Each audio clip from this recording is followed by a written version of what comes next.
Imagine le crépuscule embrasé sur Médine antique. Les palmiers saignent leur ombre longue. L'appel à la prière déchire le silence comme une lame de lumière.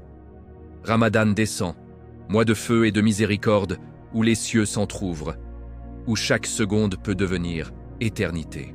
Pourtant, au cœur de cette gloire divine, des jeûnes s'élèvent et retombent comme cendres, rejetés, invisibles aux anges. Pourquoi ? Le prophète a murmuré une vérité qui glace le sang. Certains ne retirent de leur jeûne que faim et soif. Ce soir, mystère sacré t'invite dans l'histoire vraie d'un homme dont le jeûne fut refusé par le trône. Une histoire qui pourrait être la tienne. Si ton âme tremble déjà, reste, ce voyage va te briser et te reconstruire. Abonne-toi maintenant pour ne rater aucun secret céleste. Laisse un like si ces mots te percent déjà le cœur. Et dis-moi en commentaire, quel poison secret ronge ton jeûne cette année ? Qu'Allah accepte nos efforts et illumine nos cœurs. Le vent du désert arrivait par vagues brûlantes cet après-midi-là, portant l'odeur des dattes mûres et la poussière fine qui dansait entre les palmiers épuisés de Médine. Ramadan touchait à sa fin. Demain, l'Aïd viendrait poser son voile de joie sur la ville. Les enfants couraient déjà, excités, les femmes préparèrent les sucreries, les hommes ajustaient leurs plus beaux taubes. Mais dans l'ombre d'une petite mosquée aux murs blanchis à la chaux, loin des rires et des préparatifs, un homme était assis seul, le dos contre la pierre encore chaude. Ses épaules voûtées, comme s'il portait le poids invisible de tout un mois. Son nom était Hassan ibn Abdullah, un marchand de tissus et d'épices dont la boutique, nichée près de la place du marché, attirait les regards respectueux depuis des années. On le disait généreux, il donnait souvent la moitié de ses bénéfices en zakat. Il nourrissait les voyageurs, il récitait le Coran d'une voix qui faisait frissonner les cœurs. On le disait proche du prophète, car il avait eu l'honneur, une fois, de lui porter un ballot de soie fine pour un cadeau à une délégation venue de loin. Pourtant, ce jour-là, ses mains tremblaient légèrement sur ses genoux. Ses yeux, rougis par la poussière ou par autre chose, fixaient le sol sans vraiment le voir. Un jeune homme, à peine sorti de l'adolescence, s'approcha timidement. C'était Zayd, l'un de ses apprentis. Il hésita un instant, puis s'assit en face de lui, les jambes croisées. « Oh mon oncle, tu n'as pas bougé depuis que tu es rentré du marché. Demain c'est l'Aïd. Tout le monde sourit sauf toi. Qu'est-ce qui pèse ainsi sur ton cœur ?» Hassan releva lentement la tête. Son regard était celui d'un homme qui vient de voir une vérité qu'il aurait préféré ne jamais connaître. Zayd. Hier soir, après la prière de Tarawih, j'étais près de la mosquée du messager d'Allah. Il est passé devant moi. Il m'a regardé pas longtemps, juste un instant. Mais ce regard, c'était un regard de tristesse pure. Un regard qui disait « Tu jeûnes, Hassan, mais ton jeûne n'est pas monté jusqu'à moi. » Un silence tomba, lourd comme une dalle de pierre. Zayd sentit sa gorge se serrer sans savoir pourquoi. Hassan continua, la voix basse, presque brisée. Le prophète nous a dit un jour de sa voix qui traversait les âmes comme une lumière, « Il se peut qu'un jeûneur ne retire de son jeûne que la faim et la soif. » Et dans une autre parole qui me hante depuis, « Celui qui ne délaisse pas le mensonge et les actes qui en découlent, Allah n'a aucun besoin qu'il délaisse sa nourriture et sa boisson. » Il marqua une pause. Ses doigts serraient le bord de son taoub jusqu'à en blanchir les jointures. J'ai cru, Zayd. J'ai cru que jeûner, c'était simplement fermer la bouche à la nourriture et à l'eau de l'aube au coucher du soleil. J'ai cru que prier la nuit, donner la sadaka, réciter le Coran, tout cela suffisait. Mais le jeûne n'est pas une privation du corps. C'est une armure pour l'âme, un bouclier. Et un bouclier, ça protège de l'intérieur. Contre quoi ? Contre nous-mêmes, contre notre langue quand elle veut frapper, contre nos yeux quand ils volent ce qui ne leur appartient pas, contre notre cœur quand il rumine la rancune ou l'envie. Zayd baissa les yeux. Il repensait à toutes les fois où il avait ri avec les autres apprentis en se moquant gentiment d'un concurrent du marché, où il avait laissé échapper une parole blessante sans y penser. Hassan se redressa un peu, comme s'il puisait du courage dans les paroles qu'il allait prononcer. Hier, un homme est venu acheter du safran. Il était pauvre, les mains calleuses, le visage marqué par le soleil. Il m'a demandé le meilleur safran, celui qui donne la couleur la plus vive. J'avais un petit sac de qualité moyenne mélangé au bon. J'ai pris le bon sac, je l'ai ouvert devant lui, j'ai souri, j'ai dit « Regarde, c'est le plus pur de toute la ville, cueilli à l'aube par des mains pures. » Il m'a cru. Il a payé le prix fort. Et moi, j'ai gardé le mensonge dans ma poche comme une pièce d'or sale. Sa voix se brisa sur le dernier mot. Ce soir-là, quand j'ai rompu le jeûne avec une datte et un verre d'eau, je n'ai rien senti. Pas de fraîcheur dans la poitrine, pas de lumière qui descend, pas de paix, juste le vide. Le même vide qu'un homme qui a marché sous le soleil toute la journée sans trouver d'ombre. Et là, j'ai compris. Mon jeûne n'était pas monté. Il était resté coincé ici, entre ma langue et mon cœur. Il n'était devenu que faim, que soif, que fatigue. Zayd sentit ses propres yeux s'embuer. Il murmura « Mais toi, ô mon oncle, tu es meilleur que la plupart d'entre nous. Si même ton jeûne est rejeté, alors que reste-t-il pour nous ?» Hassan posa une main ferme sur l'épaule du jeune homme. « Ce qui reste, c'est l'espoir de changer avant qu'il ne soit trop tard. Le prophète ne nous a pas dit ces paroles pour nous désespérer. Il nous les a dites pour nous réveiller. Le jeûne véritable commence là où le ventre s'arrête, dans la poitrine. Si demain l'Aïd arrive et que nos cœurs sont toujours les mêmes, rancuniers, menteurs, envieux, négligents, alors nous aurons jeûné pour rien. Nous aurons porté la soif sans jamais boire à la source. » Il se leva lentement, s'appuyant sur le mur. Le soleil déclinait derrière les palmiers, peignant le ciel d'un rouge profond, presque sanglant.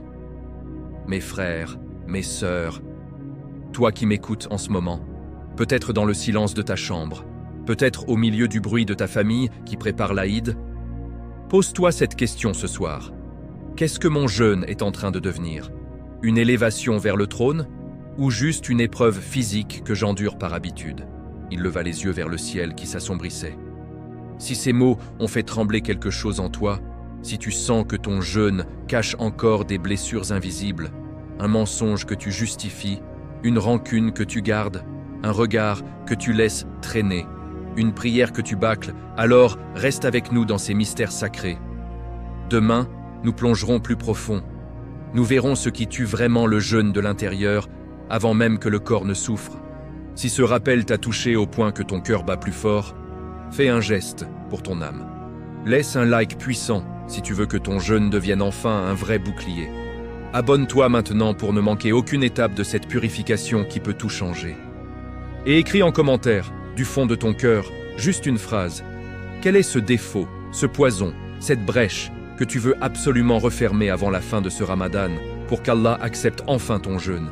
Qu'Allah fasse de nos jeûnes des jeûnes agréés, qu'il purifie nos cœurs avant nos ventres. Amin. Le marché de Médine s'éveillait à peine sous les premières lueurs roses de l'aube. Les palmiers ployaient encore sous la fraîcheur de la nuit, et l'air portait l'odeur mêlée du pain chaud, des épices grillées et de la terre humide. Hassan ibn Abdullah était déjà là, devant sa boutique, bien avant que les premiers clients n'arrivent. Il n'avait presque pas dormi. Toute la nuit, une seule phrase avait tourné en boucle dans sa tête, comme un poignard qui remue lentement dans une plaie ouverte. Le jeûne est un bouclier, sauf que la médisance le perce. Il avait entendu le prophète le dire lui-même, un jour, sur cette même place, d'une voix calme, mais tranchante comme le fer froid. Le musulman est celui dont les musulmans sont à l'abri de sa langue et de sa main. Et plus tard, dans un hadith encore plus déchirant, celui qui jeûne et qui ne délaisse pas la parole mensongère et l'action selon le mensonge, Allah n'a que faire qu'il délaisse sa nourriture et sa boisson. Ce matin-là, Hassan avait pris une décision ferme. Il allait observer sa langue. Vraiment l'observer, comme on observe un serpent venimeux qui se glisse dans le sable, prêt à frapper. Il disposa ses tissus les plus fins, soie de Cham, lin d'Égypte, cotonnade teintes au safran, et s'assit derrière son étal, les mains posées à plat sur le bois usé. Il respira profondément. « Ô Allah, garde ma langue aujourd'hui, fais qu'elle jeûne autant que mon ventre. » Le premier client arriva tôt, un vieil homme aux épaules courbées, le visage ridé par des décennies de soleil et de soucis. Il s'approcha en boitant légèrement. « Salam alaikum, Hassan. Tu as du tissu solide pour un taoub d'hiver ?»« Wa alaykoum salam, mon oncle. Regarde celui-ci, il vient de la meilleure qualité. » L'homme hocha la tête, puis ajouta presque en passant, comme on lance une pierre dans l'eau. Tu sais, hier j'ai vu ton voisin Omar Al-Khayyat. Il vendait du tissu usé en disant qu'il était neuf. Franchement, après tout ce qu'il a fait l'année dernière, je comprends pas comment il ose encore ouvrir boutique. Hassan sentit la flèche arriver, l'envie terrible, instinctive de répondre. De dire « Oui, c'est vrai, il est comme ça depuis toujours. Il parle beaucoup, mais ses promesses valent moins que du vent. » Les mots étaient déjà formés dans sa gorge, prêts à sortir, doux comme du miel empoisonné.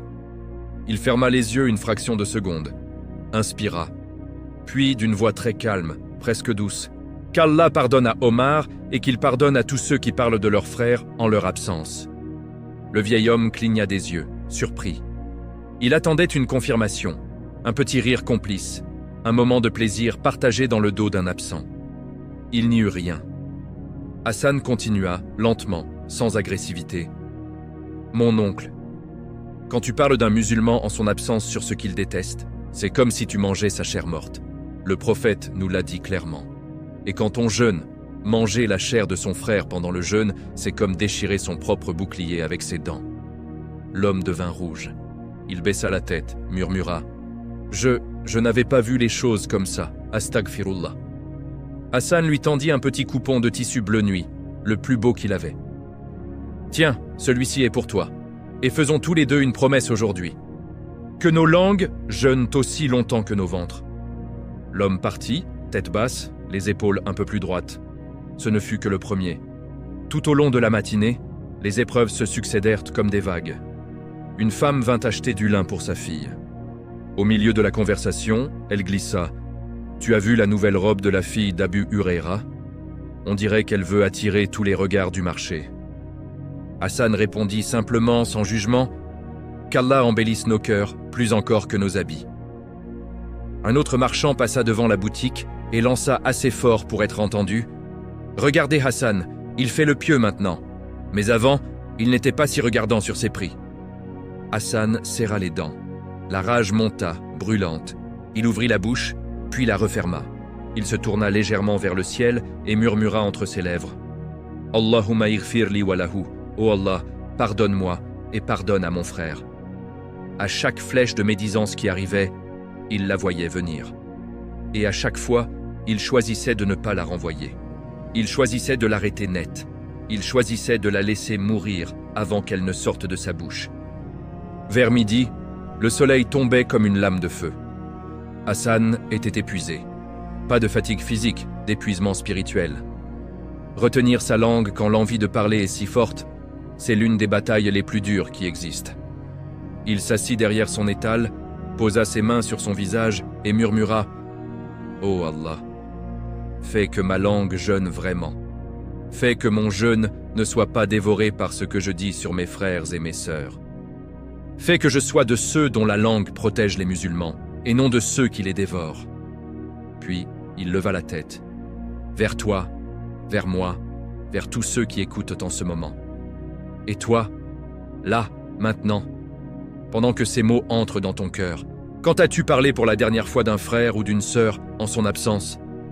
Était-ce vrai? Était-ce utile? Ou était-ce juste délicieux? Si en cet instant tu sens une petite brûlure dans la poitrine, c'est peut-être le début de la guérison. Il se tut un instant, laissant le silence faire son œuvre. Alors, reste avec nous. Nous n'avons fait qu'effleurer la surface. Demain, nous verrons une brèche encore plus dangereuse, le mensonge et le faux témoignage, ces petits mensonges que l'on dit sans y penser, et qui perçoivent le bouclier comme des aiguilles invisibles. Il se leva lentement, les mains jointes. Si ce rappel t'a touché, si tu sens que ta langue a besoin d'un vrai jeûne, alors accompagne ce chemin en silence, mais avec le cœur grand ouvert. Laisse un like puissant si tu te promets aujourd'hui de protéger ta langue. Abonne-toi pour continuer ce combat intérieur avec nous dans les mystères sacrés. Et écris en commentaire, juste un mot ou une phrase venue du fond de l'âme. Ma langue va jeûner aussi, ou le nom de la personne dont tu vas arrêter de parler dans son dos à partir d'aujourd'hui. Qu'Allah nous pardonne tout ce que nos langues ont déjà dévoré. Qu'il fasse de nos langues des boucliers pour nos frères et nos sœurs. Amin. Le soleil de midi tombait comme une lame de feu sur le marché de Médine. Les ombres des palmiers s'étaient rétractées. L'air vibrait de chaleur et de cris lointains. Hassan ibn Abdullah avait fermé sa boutique plus tôt que d'habitude. Pas par fatigue physique, mais par nécessité intérieure. Il sentait que sa langue risquait de trahir à nouveau, de glisser dans ces petits mensonges qu'il avait toujours minimisés. Il marcha lentement vers la mosquée du prophète. À l'intérieur, l'air était frais, chargé de l'odeur du musc et du bois de santal. Quelques hommes priaient encore. Hassan s'assit dans un coin sombre, loin des regards, posa son front sur ses genoux repliés et ferma les yeux. Il revoyait tout. Chaque petit mensonge qu'il avait prononcé ces derniers jours, ces dernières années. Pas les gros mensonges, ceux-là. Il les évitait par peur du feu. Non, les petits. Ceux qu'on dit sans y penser.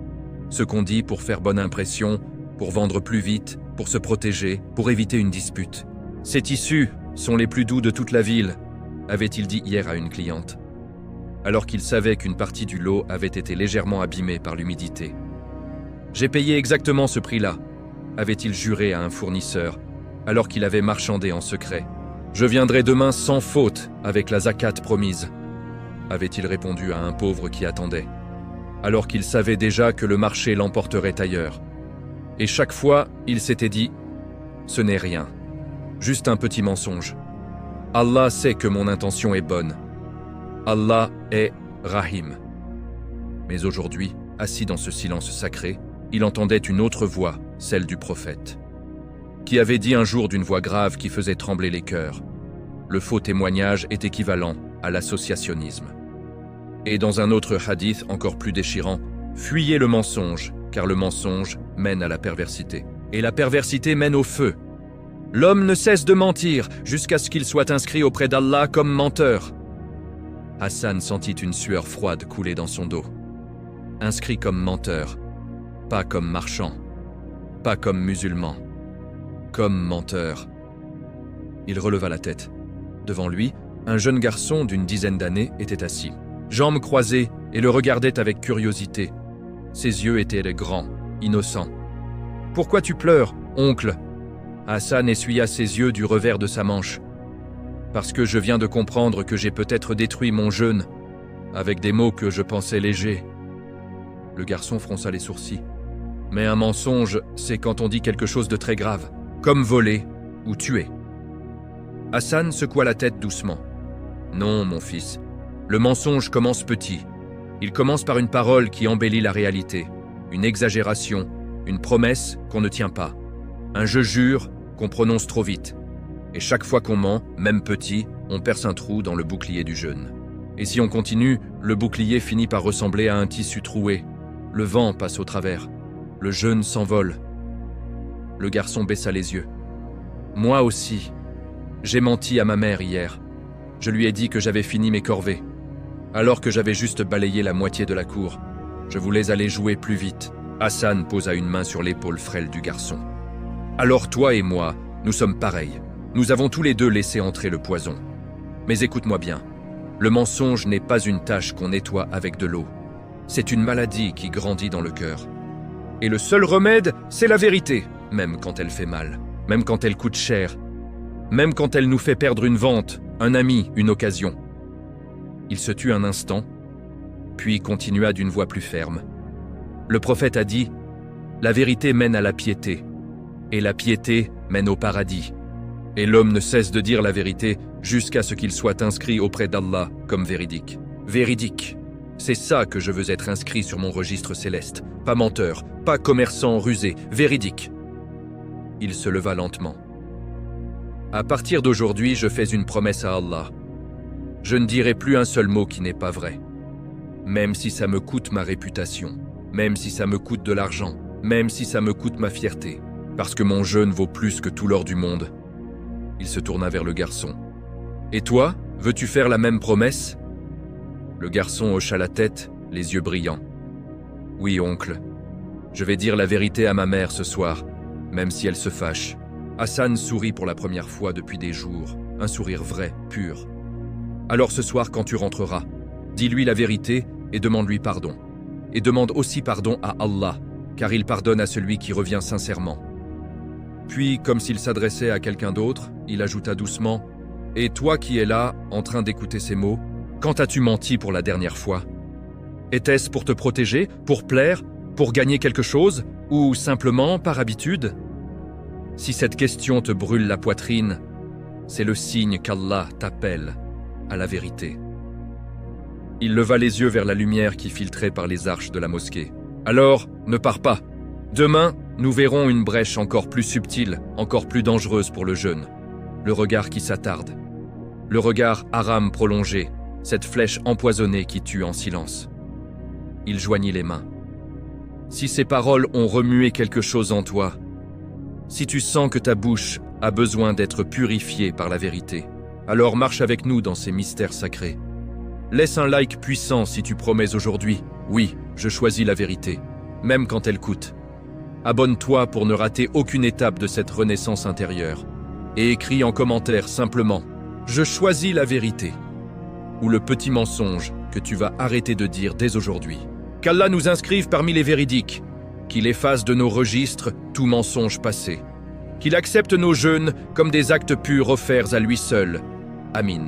La chaleur de l'après-midi avait cédé la place à une brise tiède qui faisait danser doucement les feuilles des palmiers autour de la mosquée.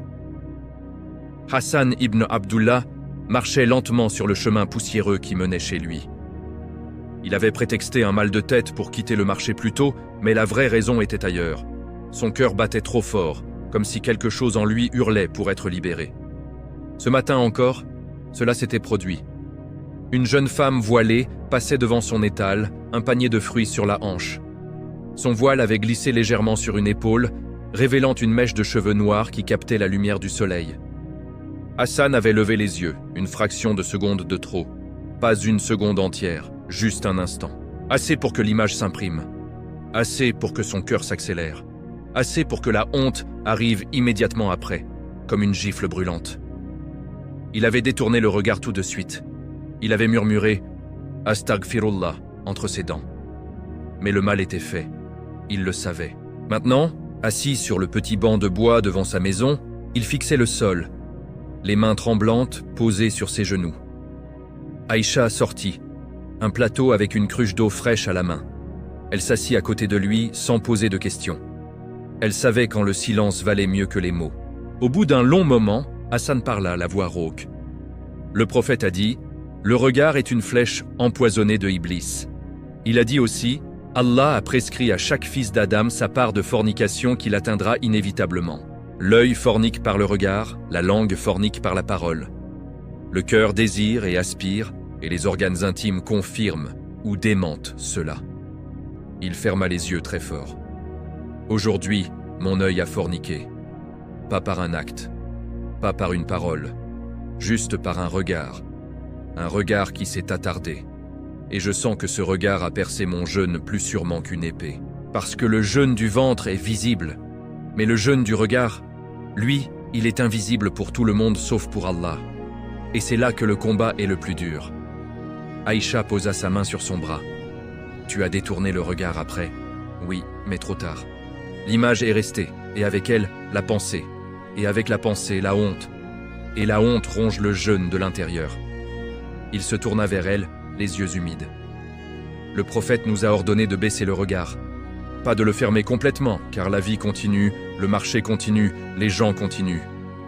Mais de le baisser quand la tentation arrive.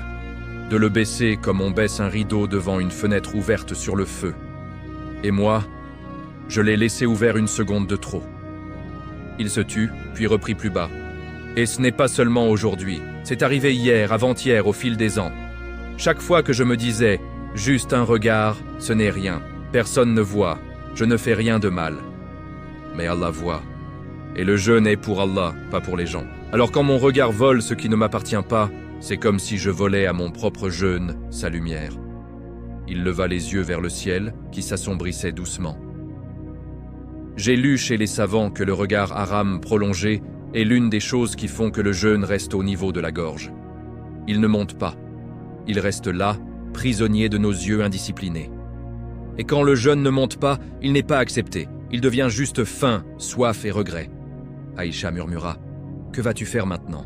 Hassan respira profondément. « Je vais apprendre à baisser le regard comme on apprend à prier, chaque jour, consciemment. Dès que quelque chose attire mon œil, je dirai « Astaghfirullah » et je regarderai mes pieds, le ciel, les palmiers, n'importe quoi sauf ce qui m'est interdit. Je vais demander à Allah de me donner la force de protéger mes yeux, comme je protège mon ventre pendant le jeûne. Parce que si mes yeux jeûnent vraiment, alors mon cœur commencera peut-être à jeûner aussi. Il se tourna vers l'horizon, là où le soleil disparaissait derrière les dunes. Et toi qui écoutes ces mots en ce moment, toi qui peut-être, il y a 1 heure, as laissé ton regard s'attarder sur un écran, sur une personne, sur une image, pose-toi la question. Combien de fois par jour mes yeux volent-ils ce qui ne leur appartient pas? Combien de fois ai-je dit « c'est juste un regard » alors que c'était déjà un péché? Et combien de fois mon jeûne a-t-il été vidé par ce que j'y ai moi-même laissé entrer? Il joignit les mains, la voix tremblante mais résolue. Si cette vérité te fait mal, c'est parce qu'elle est vraie. Reste avec nous. Demain, nous plongerons dans une autre ombre qui étouffe le jeûne, la musique et les divertissements qui remplissent le cœur et laissent peu de place à Allah. Il se leva doucement. Si ce rappel a réveillé en toi le désir de protéger tes yeux, alors fais un petit geste discret pour ton âme. Laisse un like puissant si tu promets aujourd'hui. Oui, je baisse le regard dès la prochaine tentation. Abonne-toi pour continuer ce combat silencieux mais décisif dans les mystères sacrés. Et écris en commentaire, juste quelques mots venus du cœur. Je baisse mon regard pour Allah, ou le moment précis où tu vas commencer à changer ce réflexe. Qu'Allah purifie nos regards, qu'il fasse de nos yeux des gardiens de notre jeûne, qu'il transforme nos baissées de regard en degrés élevés au paradis. Amin.